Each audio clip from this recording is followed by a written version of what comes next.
Once upon a time, significant evangelical voters in Iowa had no opinion of Donald Trump. However, if the latest polls are to be believed, born-again believers will help him win the Republican caucus on Monday. What altered? The video is strange even by Trump's standards. Take a look at the headline: Trump was created by God. God looked down on his planned paradise and said, "I need a caretaker." A voiceover intones over a simple piano accompaniment. So God made a Trump. The narrator claims that the former president is carrying out God's plan. He's a shepherd for humanity who's going to fight the Marxists using as strong weapons to fight the deep state. The speech "So God Made a Farmer," given by American radio personality Paul Harvey in 1978, which extolled the benefits of rural American living, served as the inspiration for this film. This video, which Mr. Trump shared with millions of his followers on his Truth Social account a week ago, first gained notice.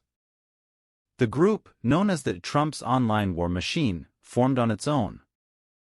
Immediately, it infuriated a few Iowan religious leaders. Father Michael Damastis of the Church of Christ said bluntly in the state capital of Des Moines, Iowa, "He is not a savior. As evangelicals, we are loyal to Jesus, not to the Republican Party or to Donald Trump." Even if Mr. Damastis is opposed, and a lot of voters agree with him, Monday's outcome might surprise everyone because polls suggest Mr. Trump is going to defeat his Republican opponents handily. In Iowa, where it is claimed that roughly two-thirds of Republican caucus attendees are born-again Christians, evangelical support is critical. They represent a wide range of denominations in their voting group, from conventional churchgoers to those who may not frequently attend but yet identify as evangelicals. Just 22% of this demographic supported Mr. Trump in 2016, which kept him in second place behind Texas Senator Ted Cruz. But ever since, with questions remaining about his role in a high-profile sex scandal involving a New York entrepreneur, Mr. Trump has garnered a sizable portion of his Iowa voter base from recently converted to Christianity. According to surveys, he could be able to win over almost half of evangelical voters. Chairman of the powerful Iowa Faith and Freedom Coalition, Steve Scheffler, said that Mr. Trump has fought for religious liberty and that he hopes to do so in what many view as the most important election of their life. While addressing themes of identity and awakening in the culture wars, Scheffler noted, "Evangelical voters know that we live in a society where things have gone haywire. They believe things are really bad, and if they don't get involved, they're going to get worse." Religious voters have been a major target for Mr. Trump's opponents, particularly Florida Governor Ron DeSantis. Leading nonprofit evangelical organization The Family Leader, headed by CEO Bob Vander Plaats, gave DeSantis their support. Scheffler countered that well-known endorsements weren't necessary. "They're good to have, but they don't move the needle." Trump has flipped the roles, mobilizing his own followers and enlisting spokesman Ben Carson, the former Secretary of Housing, to travel to Iowa to campaign. Carson alluded to Trump's unpredictable nature while defending his old employer at a recent gathering here. "Would you rather have someone whose language might be a little rough around the edges but whose policies are unbelievably good for making your life better?" queried the audience.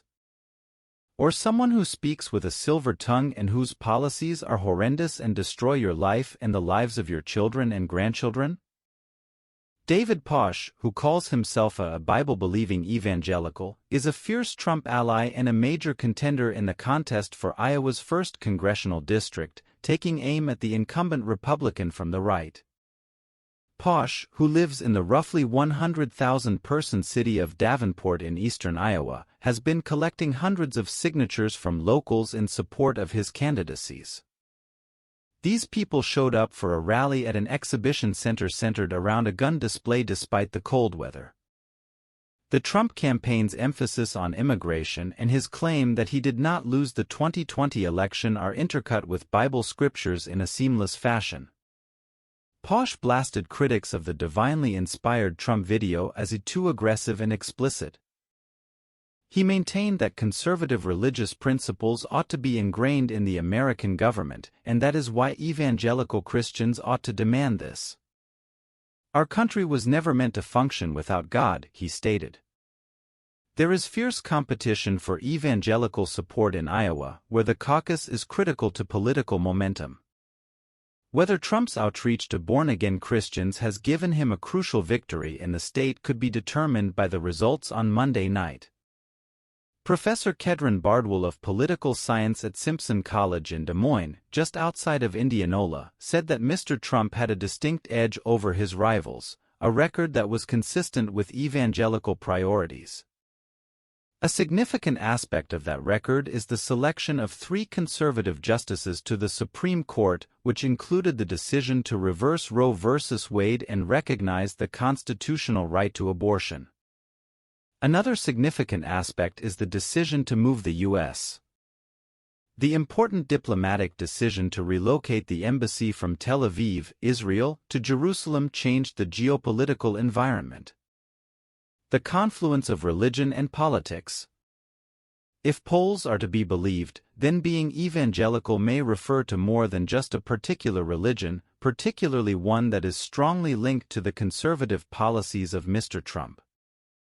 The proportion of white Americans who identify as evangelical grew under Mr. Trump's administration, according to Pew Research Center, despite a long-term fall in the number of discussions nationwide.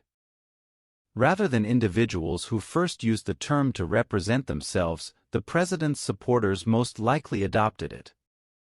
Professor Bardwell, who has long been an evangelical and studies both religion and politics, said that, in some ways, evangelical has become more of a political label than a religious description. He spoke of a profound rift that exists in the community at large between the native-born class of the church and the rest of society.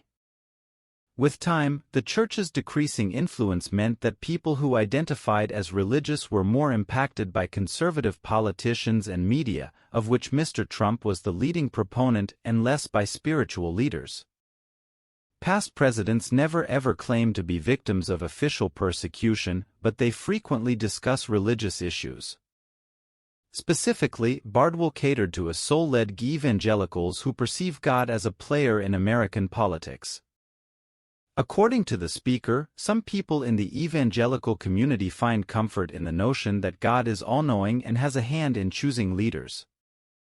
They think Donald Trump is the official leader as of right now. This city in eastern Iowa closed most of its churches on Sunday because of a winter storm that brought low temperatures.